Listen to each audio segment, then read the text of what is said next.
Dobrý den, dámy a pánové, vítejte u další lekce intenzivního kurzu češtiny. Zdraví vás Jana z ilearnczech.com a dnes je naše téma lidský život. A konkrétně nás zajímá, jaké jsou jeho etapy, nebo můžeme říct taky jeho fáze nebo jeho periody a možná můžete použít taky slovo období. Jak říkáme člověku v různém věku.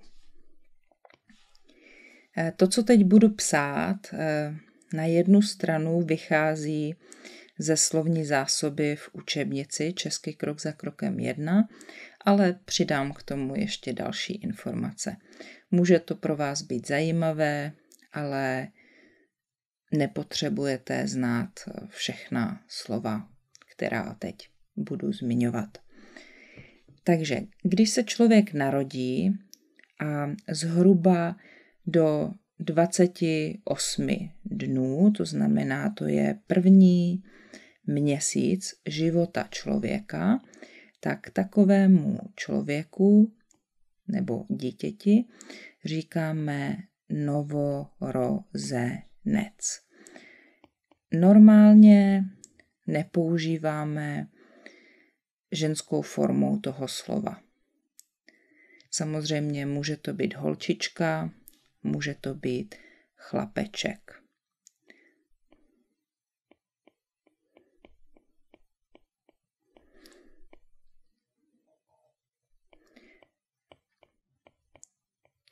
Tahle slova nejsou jenom pro první měsíc života.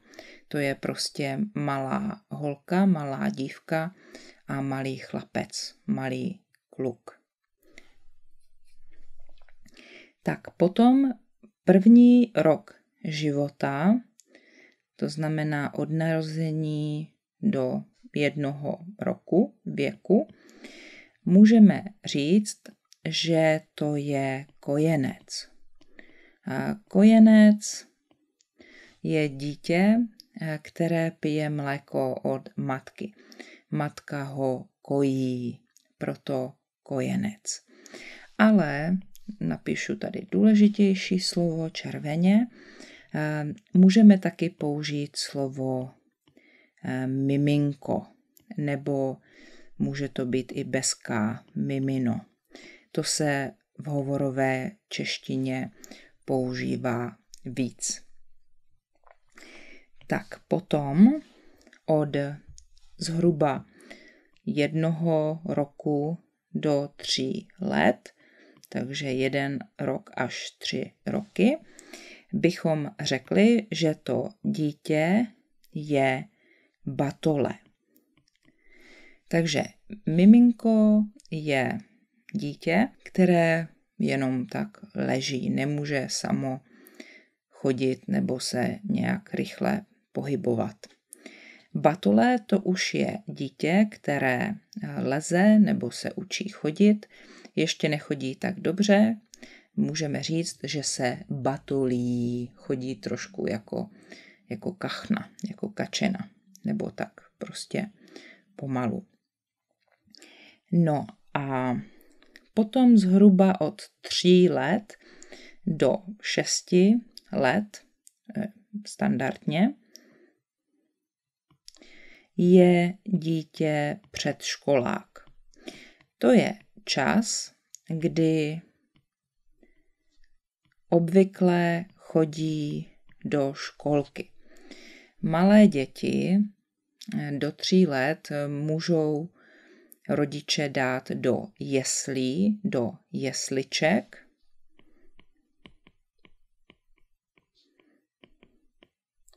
Když musí pracovat a nemají někoho, kdo jim může dítě hlídat.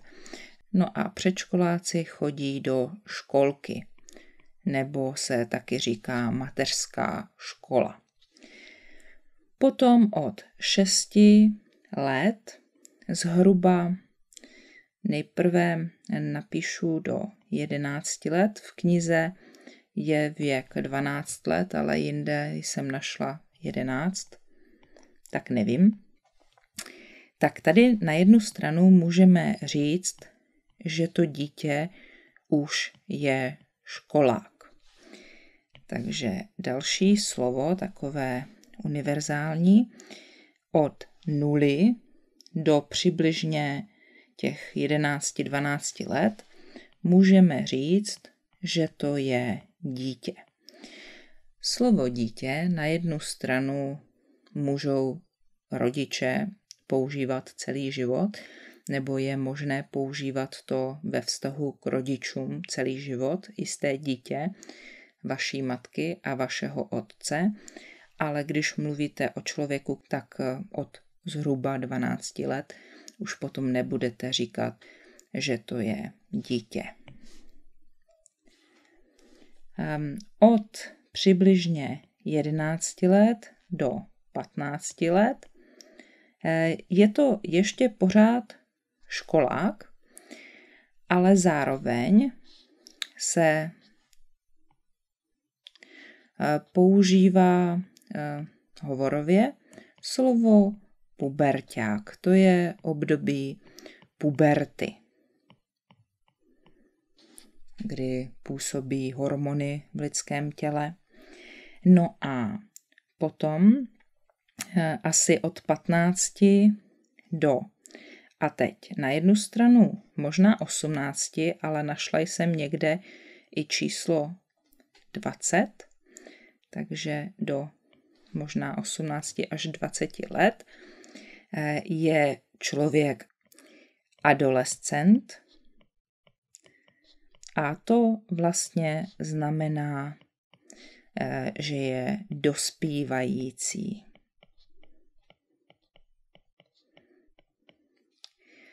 No a z angličtiny je možné pro tohle období použít taky slovo, které se i anglicky píše, a to by bylo teenager. Nebo nevím, jestli ho někde můžete vidět napsané i česky teenager, ale to by bylo hovorové slovo. No a když je potom člověku 18 až 20, tak tady jsem neudělala, co je důležité, tak myslím, že to slovo dospívající by bylo nejlepší. No a když je člověku 18 až 20, a teď jsem našla, možná s tím někdo nebude souhlasit, ale našla jsem číslo 60, takže zhruba do 60 let můžeme říct, že člověk je dospělý. Tady používáme i ženskou formu. To bych vlastně mohla doplnit i tady k těm ostatním, takže to udělám nakonec. Takže dospělý člověk, no a potom 60+, i když v učebnici je číslo 70, takže každý to asi může vidět trochu jinak, tak to je potom stáří, to období života je stáří, takže tady to bychom mohli říct, že je mládí a nad 60 už potom je člověk starý. Tady se používají i jiná slova. Mohli jste vidět v učebnici nebo slyšet někde jinde, že když chcete mluvit hezky, aby se člověk necítil špatně, tak můžete použít slovo starší. Například naše učitelka je starší žena. Je jí už 60 nebo přes 60 let. Takže neřeknete stará, ale řeknete starší. To je eufemismus, takové hezčí slovo. Taky se používá slovo senior. To je takové více korektní nebo více formální. to se používá v oficiálních materiálech. Lidé to sami moc nepoužívají, když mluví. No a hodně se taky používá slovo důchodce. I když důchodce znamená, že člověk už nepracuje, je takzvaně v důchodu nebo v penzi, takže ještě existuje jedno slovo a to je penzista, to je vlastně synonymum ke slovu důchodce. Takže zase tady potřebujeme červenou, určitě byste měli znát slovo dospělý. No a tady já bych asi řekla, že nejvíce se používá slovo důchodce, i když to nemusí být úplně perfektně korektní. Tak a jaké jsou ženské formy, tak já vezmu třeba oranžovou. Takže novorozenec, kojenec, miminko, batole, tam se nepoužívá ženská forma toho slova, to je střední rod nebo mužský rod, ale tady už můžeme. Takže předškolák a stejně tak školák. Dívka by byla školačka nebo předškolačka. Od slova puberťák je slovo puberťačka.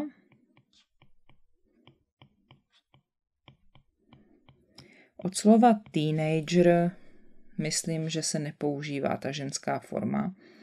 Použila by se tahle jako univerzálně.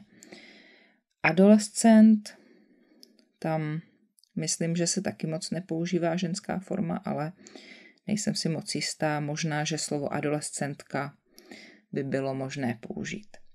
Dospívající je vlastně forma adjektiva, takže ta vypadá v nominativu stejně pro maskulinum i femininum. Tak, dospělý a žena, kdybychom mluvili o ženě, tak žena je dospělá, starý, stará, starší, vidíte na konci je měkké i, takže to je stejné pro muže i pro ženu, starší muž, starší žena, senior, seniorka, důchodce, důchodkyně,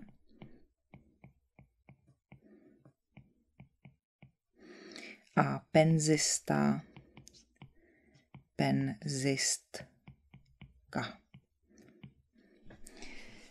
Tak, to jsou části lidského života. Doufám, že jsem na nic nezapomněla. Kdyby ano, můžete mi napsat do komentářů na YouTube. No a v příštím videu se k tomuto ještě trošku vrátíme. Ne ke všemu, ale k těm hlavním částem lidského života. A řekneme si, co v které životní fázi člověk dělá. Takže tam bude slovní zásoba, kterou můžete použít, když mluvíte o životě člověka. O svém životě. Co jste kdy dělali, nebo co plánujete. Jestli se vám tohle video líbilo, prosím dejte like, sdílejte, přihlaste se k odběru mého kanálu. Taky si můžete stáhnout aplikaci iLearnCheck app na Google Play a nově taky na App Store, kde uvidíte roztříděné novinky. No a můžete mě taky podpořit tady přes Super Thanks a nebo se stát mými patrony na Patreonu. Díky moc a přeju krásný den. Nashledanou.